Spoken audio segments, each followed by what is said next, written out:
لا تعلموا أطفالكم الخط العربي حتى يصيروا خطاطين. في زمن التيك توك وتشتت الانتباه، تعليم الخط لأطفالكم مش رفاهية فنية، بل هو ضرورة عقلية لترميم ما أفسدته الشاشات. علموهم الخط حتى يتعلموا فن السكون، وكيف يجلسوا بتركيز تام لفترات طويلة في عالم يضج بالترندات اليومية.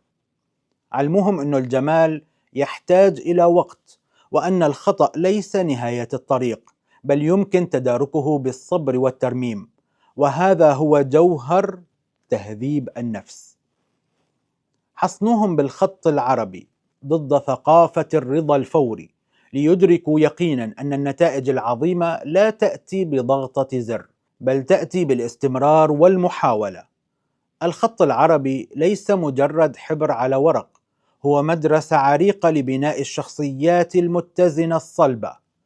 ابنوا شخصياتهم قبل أن تبنوا مهاراتهم.